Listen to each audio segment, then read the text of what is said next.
Hello students, in the last video we studied about work and energy, and we studied about work, and I said work is done when a force is applied and there is a displacement. This is true when the force applied and the displacement are in the same direction. If the force applied and the displacement are not in the same direction, then we have a little bit different formula. W is equal to Fs cos theta.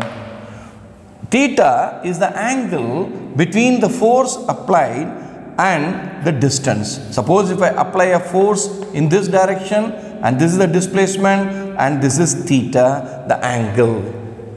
And we also studied about three cases where theta is equal to 0 degree, force and displacement are in the same direction, and we said work done is equal to F into S.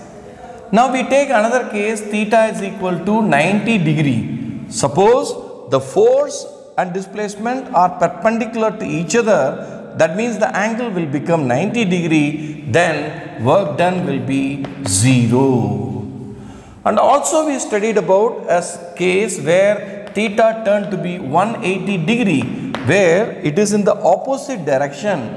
The force is applied in one direction and the displacement is in the other direction. Then we said work done is equal to minus F into S. The negative sign represents the direction of the force and displacement, and there is no negative work. Work is always positive. Okay. Now, with that concept, I want to do one or two numerical. You will understand the concept only when you do numericals. When you understand the concept, you need to understand it, then you need to work on the problems or numericals or applications. Now, from your NCERT textbook, I have taken some numerical, right? This is the inbox question. This question is in the inbox, okay, that is in page number 148. In this problem, they say a force of 7 Newton is acting. What is the force acting? 7 Newton. And the body is displaced through a distance of 8 meter. And what is the work done? This is the question. Now, we know very simple that work done is equal to force into displacement, that is equal to 7 into 8. 7 8s are 56. Okay. Now 56 what? 56 what? Newton meter. But instead of Newton and meter, we simply write 56 joule. That is the work done by the body. Now you have to keep it in mind. The force and displacement are in the same direction. It is always understood. Then we can use this formula directly. Now let me do one more problem actually. That is example 11.2. It is example 11.2. Now what is this problem basically? Let us look at it. Example 11.2. Okay.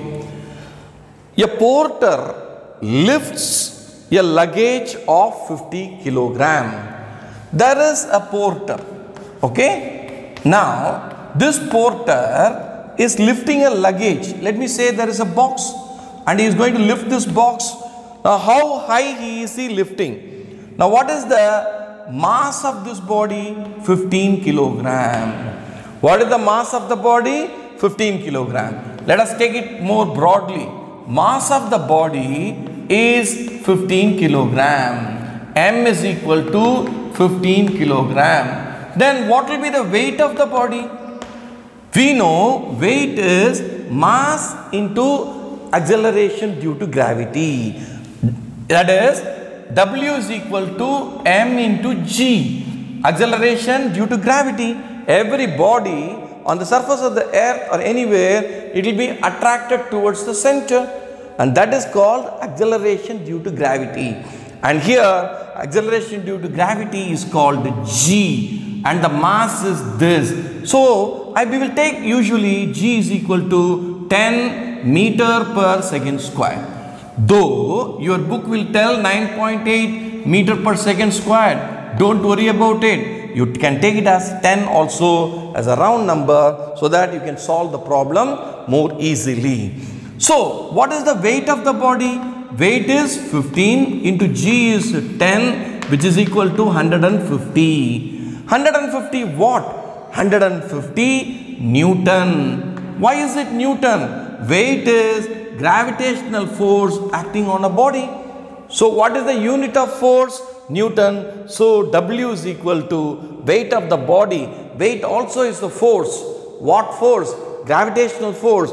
So the unit is Newton. Keep that in mind. Now this is very important for us, because the man is going to lift it. Now he is going to lift it, right? At what height is he lifting? From the ground he is lifting through a height of 1.5 meter, right?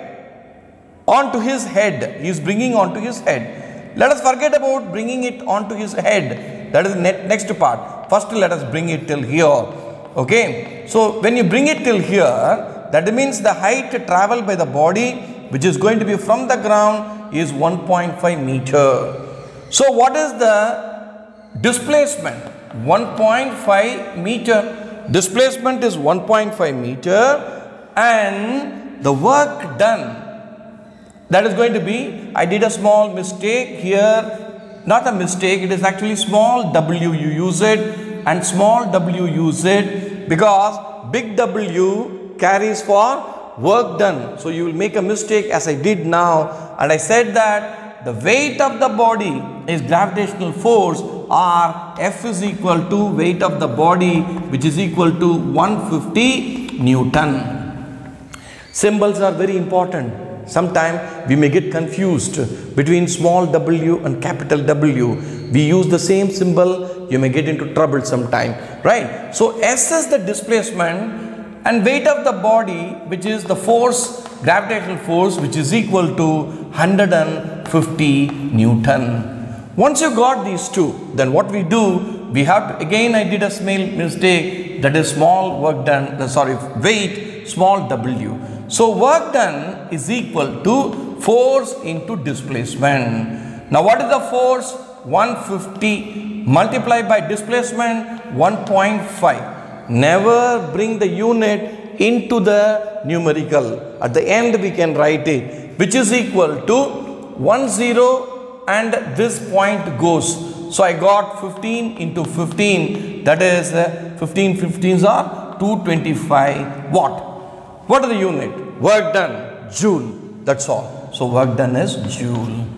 I hope you understand now. Here the body is moving vertically, and that is what we did. In the previous problem, we moved the body horizontally. Now with this I want to define a very important thing. What do you mean by joule? Joule means what? Joule is the unit of work.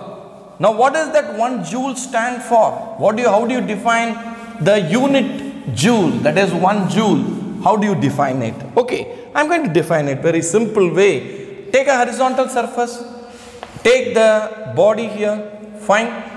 Take the horizontal surface, take the horizontal surface, take the body, apply a force, there is a displacement, the body is coming here. I may not draw sometimes symmetrical, so let me draw it with the dotted lines. So the body is come here, so the displacement is S. So how do you define 1 joule? 1 joule is equal to, you know that work done is equal to force into displacement. Work done is 1 joule when a force of 1 Newton, when a force of 1 Newton makes the body moves through a distance of 1 meter. 1 Newton into 1 meter is called 1 joule. So 1 joule is 1 Newton into 1 meter.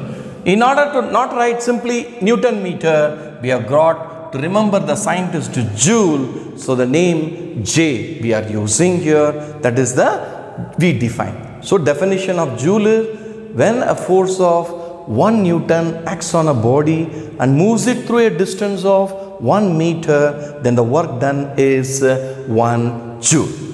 Yes, let me introduce today what is the connection between energy and work, or work and energy. Yes, what is the connection? Is there any connection? Watch carefully. I wanted to push this duster, right? I am applying the force, displacement is taking place, that means work is taking place. Now, can I push this duster without energy?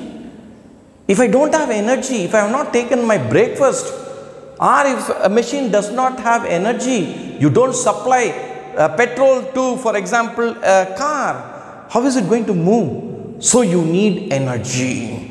That means in order to do work, we need energy. Or when I have energy, I will be able to do work. Both of them are interconnected. Work you do because you have energy, and you have energy, then what you do, you will be able to do the work. So both of them are, we say, two sides of the same coin. For example, in a coin, you have a head and you have a tail. Can you separate head and tail? No, you cannot. So like that, here the work and energy are two sides of the same coin. One, you remember, this is there, this is the head and this is the tail, and if this is the work and this is the energy. So what should be the unit of energy?